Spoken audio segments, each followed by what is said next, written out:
प्यारे विद्यार्थियों, मैं डॉक्टर मोहनलाल खटीक, सहायक आचार्य, राजेश पायलट, राजकीय महाविद्यालय लालसोट से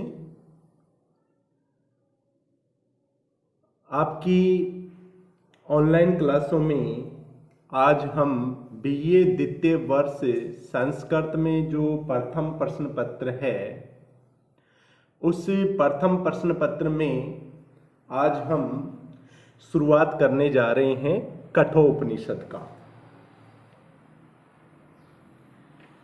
कठोपनिषद क्या है, उससे पहले उपनिषद क्या है, उपनिषद कौन से साहित्य में आता है, इन सभी बातों की चर्चा करना परम आवश्यक हो जाता है। तो थोड़ा अपन सामान्य ज्ञान इनका देख लेते हैं। प्यारे बच्चों,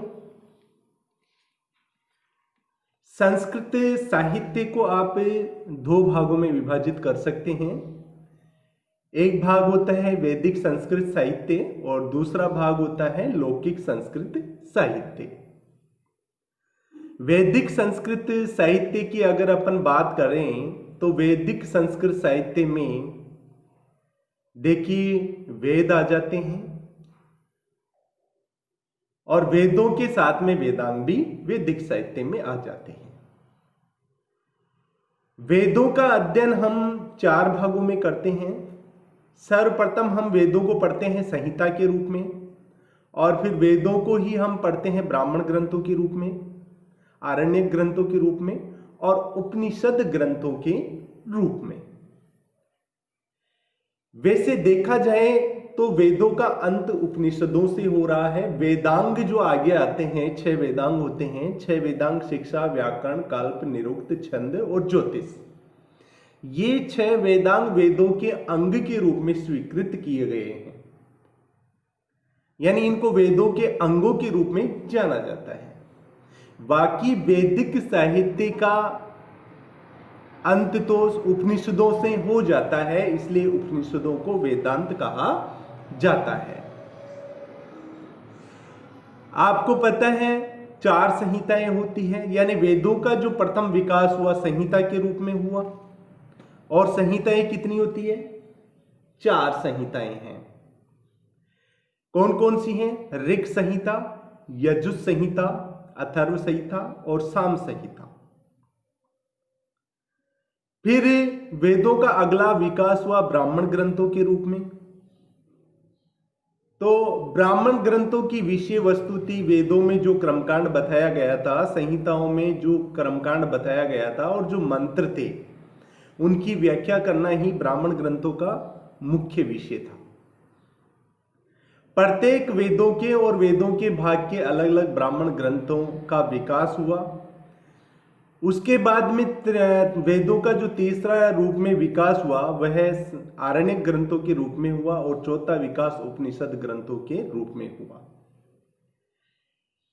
वेदों के इस चौथे विकास जो उपनिषद ग्रंथों के रूप में हुआ, इसका मानव जीवन में बहुत महत्वपूर्ण स्थान है और इसकी विषय वस्तु का भी महत्वपूर्ण स्थान है, क्योंकि उपनिषदों में आध्यात्मिक विषय वस्तु का समावेश है। आध्यात्मिक विषय वस्तु में क्या आ जाते हैं? आत्मा, परमात्मा, जीव, आत्मा, प्रेम मार्ग, श्रेय मार्ग, पुनर्जन्म, दुख, रोग इत्यादि विषय इसके आ जाते हैं। तो उपनिषदों की विषय वस्तु होती है आध्यात्मिक विषय वस्तु। उपनिषद शब्द का अर्थ अगर अपन देखें व्याकरणात्मक दृष्टि से, तो उपनिषद शब्द का अर्थ होता है उपसर्ग पूर्वक नी धातु से सद प्रत्यय करना। उप और नी उपसर्ग पूर्वक सद धातु से क्विप प्रत्यय करने पर यह उपनिषद शब्द बनता है। इस उपनिषद शब्द का व्याकरणात्मक दृष्टि से अगर अपन अर्थ देखें तो सीधा सा अर्थ होता है कि समीप में जाकर के निष्ठापूर्वक बैठना। समीप में जाकर के निष्ठापूर्वक बैठना, और समीप में जाकर के निष्ठापूर्वक किसके पास में बैठना? गुरु के पास में निष्ठापूर्वक जाकर बैठना। वैसे इसकी परिभाषा भी दी गई है। उप ब्रह्म सामीप्यम निश्चयन सिद्धति प्राप्नोति यया सा उपनिषद। अर्थात ऐसी विद्या या ऐसा ग्रंथ जिसके द्वारा ब्रह्म की समीपता, और ब्रह्म किसे कहते हैं? ब्रह्म किसे कहते हैं? परमात्मा को, जो अनादि है, अनंत है, उसको ब्रह्म कहा जाता है। तो ब्रह्म, जिसके द्वारा ब्रह्म की समीपता निश्चित रूप से प्राप्त होती है, वो उपनिषद कहलाता है। यानी जिसको पढ़ने से विद्या अविद्या का ज्ञान हो, मोक्ष का ज्ञान हो, आत्मा परमात्मा का ज्ञान हो, और इतना ज्ञान होने के बाद में आदमी मोक्ष को प्राप्त करता है, और मोक्ष को प्राप्त करना ही ब्रह्म प्राप्ति कहलाता है। तो जिन ग्रंथों के द्वारा आध्यात्मिक विद्या का ज्ञान हो, वे उपनिषद कहलाते हैं। प्रत्येक वेदों के अलग अलग उपनिषद होते थे। ऋग्वेद के 10 उपनिषद थे। यजुर्वेद 2 प्रकार का था, तो शुक्ल यजुर्वेद के 19 उपनिषद थे, कृष्ण यजुर्वेद के 32 उपनिषद थे, सामवेद के 16 उपनिषद थे, और अथर्ववेद के 31 उपनिषद थे। इस प्रकार कुल उपनिषदों की संख्या 108 बताई गई है। परंतु इन 108 उपनिषदों में केवल 10 उपनिषद ही प्रमुख माने गए हैं। वो 10 उपनिषद कौन से हैं? ईश, केन, कंठ, प्रश्न, मुंड, मांडुक्य, तितीरः, ऐत्रेयम और छांदोग्यम तथा बृहदारण्यकम। ये 10 उपनिषद प्रमुख माने गए हैं। तो प्यारे बच्चों, आज आपके जो बीए द्वितीय वर्ष पर संस्कृत का जो प्रथम प्रश्न पत्र है, इसमें कठोपनिषद आपके पाठ्यक्रम में है, और कठोपनिषद की भी प्रथम अध्याय की प्रथम वल्ली ही आपके पाठ्यक्रम में सम्मिलित है। इस प्रथम वल्ली में 29 मंत्र दिए गए हैं। कितने मंत्र दिए गए हैं? 29 मंत्र। तो थोड़ा कठोपनिषद पे हम चर्चा कर लेते हैं। कठोपनिषद देखिए, ये आपका कृष्ण यजुर्वेद जो है, कृष्ण यजुर्वेद की जो कठ संहिता है, उससे संबंधित यह कठोपनिषद है। यानी कृष्ण यजुर्वेद की कठ संहिता का उपनिषद है ये, इसलिए इसको कठोपनिषद कहा जाता है। कठोपनिषद में 2 अध्याय हैं, और प्रत्येक अध्याय 3 वल्लियों में बटा हुआ है। इस प्रकार से कठोपनिषद में कुल 6 वल्लियां हैं। यानी प्रथम अध्याय की 3 वल्ली और द्वितीय अध्याय की 3 वल्ली, इस प्रकार से 6 वल्लियां इसमें है। तो आपकी जो पाठ्यक्रम में है, केवल प्रथम अध्याय की प्रथम वल्ली ही है, जिसमें 29 मंत्र है। तो हम इन 29 मंत्रों का अध्ययन करेंगे। सबसे पहले मैं इस कठोपनिषद की विषय वस्तु के बारे में आपको संकेत दे देता हूं कि वाज सर्वा ऋषि के जो पुत्र थे, वाज सर्वस, उन्होंने विश्वजीत नामक यज्ञ किया था, और विश्वजीत नामक यज्ञ के निमित्त उन्होंने अपना सब कुछ दान कर दिया था। अपना सब कुछ दान करने के पश्चात उनके पास कुछ गायें बची थी, और गायें भी कमजोर थी, बीमार थी। तो वह वाज सर्वस उन गायों को भी दान में देना चाह रहा था। उस वाज सर्वस ऋषि का एक पुत्र था, नचिकेता। नचिकेता पिता के इस कार्य को देख करके, यानी उन गायों को दान देते हुए देख करके, उसके मन में जीवन के प्रति विराग और विद्या प्राप्ति के लिए एक लालसा उत्पन्न होती है, कौतूहल उत्पन्न होता है, जिज्ञासा उत्पन्न होती है। तब वह बार बार पूछता है अपने पिता को कि पिताजी, आप मुझे किसको दान में दोगे, मुझे किसको दान में दोगे, और बार बार पूछता है। और बार बार पूछने से फिर वाज सर्वस ऋषि क्रोधित हो जाते हैं। वो चुप नहीं होता है, नचिकेता बार बार पूछता रहता है, पूछ पूछ के परेशान कर लेता है। तब वो क्रोधित हो जाते हैं, वास्तव जो उनके पिता थे वो क्रोधित हो जाते हैं, और क्रोधित होने के बाद में वो अपने पुत्र नचिकेता को श्राप दे देते हैं, और श्राप दे करके कहते हैं कि जा, मैं तुझे यम को देता हूं, यानी यमराज को सौंप देता हूं। इस प्रकार से श्राप प्राप्त होने पर नचिकेता अपने पिता की आज्ञा को सिरोधार्य मान करके यम के दरबार में चला जाता है, यम के पास चला जाता है। उस समय यम अपने राजमहल में नहीं होते हैं, तब वह यम के राजमहल का जो मुख्य द्वार है उसी पर ही बैठ जाता है नचिकेता, और वहीं पर ही वह 3 दिन व्यतीत कर देता है यम के इंतजार में। यम के इंतजार में वह वहीं पर 3 दिन व्यतीत कर देता है। 3 दिन व्यतीत करने के बाद में फिर यमराज आता है, और यमराज देखता है कि भाई ये कौन ऋषि बालक है जो यहाँ पे बैठा है, सारा वृत्तांत जानता है, और ये सोचता है कि ये 3 दिन से यहाँ पे भूखा प्यासा बैठा है और अपने पिता की आज्ञा से यहाँ आया है। तो यम उस नचिकेता से प्रसन्न हो जाता है, और नचिकेता से प्रसन्न होने के बाद में यम कहता है कि हे ऋषि बालक, मैं आपसे आपकी पितृभक्ति और आपके यहां आने से जो सामंजस्य दिखाया है उससे मैं प्रसन्न हूं। आपको मैं 3 वर देना चाहता हूं, मांगिए, आप मुझसे 3 वर मांग सकते हो कि मैं 3 वर में आपको क्या दूं। तब नचिकेता यम से कहता है कि मेरे पिता का क्रोध शांत हो। पहले वर में मांगता है कि मेरे पिता का क्रोध शांत हो। दूसरे वर में मांगता है कि स्वर्ग की साधनभूता अग्नि विद्या का ज्ञान, यानी जो स्वर्ग को प्राप्त करवाती है वह अग्नि विद्या क्या होती है, इसका उसने ज्ञान मांगा। और तीसरे वर्ग के रूप में मृत्यु के पश्चात जो ये आत्मा होती है उसका क्या होता है, यानी उस आत्मा की क्या दशा होती है उसका ज्ञान मांगा। इस प्रकार से उसने यमराज से 3 वर मांगे, यमराज से 3 वर मांगे, और यही विषय वस्तु का वर्णन इस कठोपनिषद में है। तो प्यारे बच्चों, आज हम कठोपनिषद का प्रारंभ करते हैं जो आपके पाठ्यक्रम में सम्मिलित है, प्रथम वल्ली प्रथम अध्याय की। तो सर्वप्रथम किसी भी कार्य की शुरुआत करने से पहले उस कार्य का मंगलाचरण करना पड़ता है, यानी मंगल की कामना के लिए व्यवहार करना पड़ता है, आचरण करना पड़ता है। क्योंकि आप भी, आपके घर में कोई मंगल कार्य होता है तो सर्वप्रथम उसका मंगल व्यवहार करते हो, मंगलाचरण करते हो, और गणेश जी का वंदन करते हैं, परंपरागत रही हुई है बात। तो वैसे ही हम मंगलाचरण करते हैं। कठोपनिषद का ये मंगलाचरण है। और मंगलाचरण क्या है?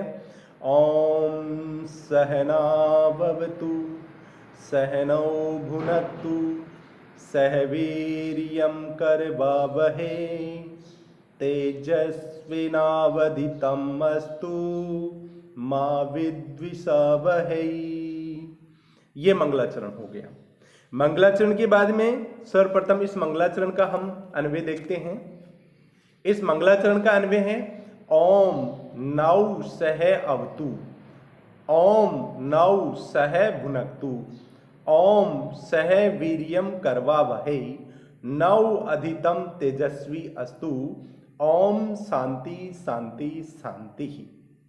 देखिए जो ओम है, ओम आपके मंगलाचरण का जो मंत्र है उसमें तो एक बार ही आया है, लेकिन अन्वय में इसका हम बार बार अन्वय करेंगे। तो ये बार बार अन्वय हो रहा है और इसको कोष्टक में अपन ने लिख रखा है। तो यहां पे जो ओम आ रहा है यह ओम है प्रब्रह्म, परमात्मा का प्रतीक। प्रब्रह्म परमात्मा का प्रतीक रूप से ये ओम आ रहा है,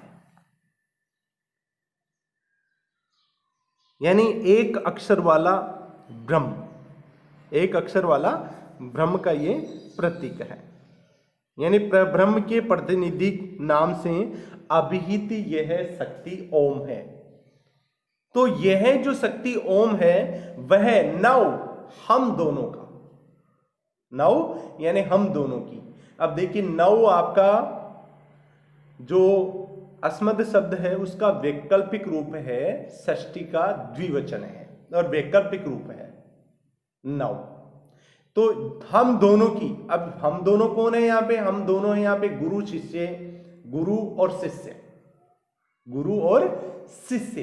क्योंकि यहां पे देखिए जो कठोपनिषद है, कठोपनिषद में देखिए नचिकेता जो है यम से ज्ञान प्राप्त करता है, तो यम गुरु रूप में है और नचिकेता है शिष्य रूप में। तो उनमें जो तर्क वितर्क होगा तो गुरु शिष्य के रूप में उनमें तर्क वितर्क होगा। तो यहां मंगलाचरण में, मंगलाचरण भी इसी वजह से गुरु शिष्य से संबंधित ही मंगलाचरण दिया गया है, गुरु शिष्य से संबंधित ही मंगलाचरण दिया गया है। तो मंगलाचरण में कहा गया है कि वह प्रब्रह्म परमात्मा नौ यानी हम दोनों गुरु शिष्य की सह यानी साथ ही अवतु यानी रक्षा करे, यानी हम दोनों गुरु शिष्य की साथ साथ रक्षा करें। ओम और वह प्रब्रह्म परमात्मा ही नौ यानी हम दोनों गुरु शिष्य की सह भुनक्तु यानी साथ साथ ही पालन पोषण करे या रक्षा करे, साथ साथ ही पालन पोषण करे या रक्षा करे। पालन देखिए भुनक्तु का पालन पोषण करे भी हो सकता है और रक्षा करे भी हो सकता है। और वह परब्रह्म परमात्मा ही हम दोनों का हे, हाँ फिर यहां पे देखिए ओम हे परब्रह्म परमात्मा शह नौ यानी हम दोनों शह यानी साथ साथ वीर्यम यानी पराक्रम रूपी कार्य करवा वही यानी साथ साथ पराक्रम रूपी कार्य करते रहें। और नौ अधितम तेजस्वी अस्तु, नौ अधितम तेजस्वी अस्तु। और हम दोनों के द्वारा, नौ यानी हम दोनों के द्वारा, अधितम यानी जो पढ़ा गया है या जो सीखा गया है, हम दोनों गुरु शिष्य के द्वारा जो पढ़ा गया है, ये सीखा गया है, वह तेजस्वी हो यानी प्रकाश युक्त हो, वह तेजस्वी हो या प्रकाश युक्त हो, तेजस्वी हो या प्रकाश युक्त हो। और नौ मां विद्विषा वहे और हम दोनों गुरु शिष्यों में कभी भी लड़ाई झगड़ा नहीं होवे। तो हिंदी अर्थ देख लिए, यहां पे करते हैं। ओम नामक प्रब्रह्म के प्रतिनिधि नाम से अभिहित शक्ति यानी प्रब्रह्म परमात्मा हम दोनों गुरु शिष्यों की रक्षा करे, त्रिविध ताप से पालन या रक्षा करें, जिससे हम दोनों साथ साथ पराक्रम प्राप्त करें, हमारा अध्ययन प्रकाशप्रद हो तथा हम दोनों एक दूसरे से द्वेष न करें। इस मंत्र की व्याकरणात्मक टिप्पणी अगर अपन देखें तो अवतु जो है अवरक्षणे धातु है, यानी अव धातु का अर्थ होता है रक्षा करना और इसका लोट लकार प्रथम पुरुष एक वचन रूप है। भुनक्तु में देखिए भुज धातु है, लोट है, लोट लकार है और लोट लकार में प्रथम पुरुष एक वचन है। करवा वही क्री धातु है, उत्तम पुरुष द्विवचन रूप है। और विद्विषा वही में वि उपसर्ग पूर्वक द्विज धातु है और उत्तम पुरुष द्विवचन है, आत्मे पद में है। चलिए प्यारे बच्चों, अब हम शुरुआत करते हैं कठोपनिषद का जो प्रथम मंत्र है उसकी शुरुआत करते हैं। प्रथम मंत्र से हम कठोपनिषद की विषय वस्तु का शुरुआत करते हैं। कठोपनिषद की विषय वस्तु की प्रारंभ में सर्वप्रथम नचिकेता का संक्षिप्त परिचय दिया गया है इस प्रथम मंत्र में। तो प्रथम मंत्र का हम उच्चारण करते हैं। ओम उशन है वै वाज सर्वशः सर्ववेदशं ददौ तस्य नचिकेता नाम पुत्र आस। तो इस श्लोक में नचिकेता का संक्षिप्त परिचय दिया गया है, इसका अन्वय हम देखते हैं। ओम उशन वाज सर्वशः है वै सर्ववेदशं ददौ तस्य नचिकेता नाम पुत्र है आस। तो देखिए ओम, ओम प्रणम एकाक्षरम ब्रह्म का प्रतिनिधि वर्ण है ये, और विषय वस्तु की स्थापना के लिए या विषय वस्तु के प्रारंभ के लिए या विषय वस्तु के प्रारंभ से पूर्व ओम का उच्चारण करना अच्छा रहता है। तो ओम परब्रह्म परमात्मा का प्रतिनिधि ओम, ये खाली विषय वस्तु, सर्वप्रथम विषय वस्तु का जो प्रारंभ होता है उससे अगर ये ओम आता है तो ये परंपरा निर्वहन के लिए आता है। केवल एक परंपरा निर्वहन परंपरा ये रही है कि किसी भी विषय वस्तु की उपस्थापना की जाती है तो सर्वप्रथम ओम का उच्चारण किया जाता है, और ये इसी वजह से यहाँ पर आया है। उसन यानी कामना करते हुए, उसन का मतलब है कामना करते हुए।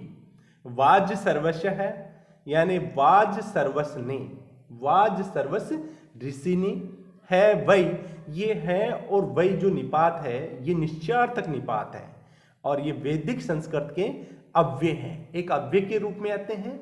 है वही जो निश्चय अर्थ के लिए आते हैं।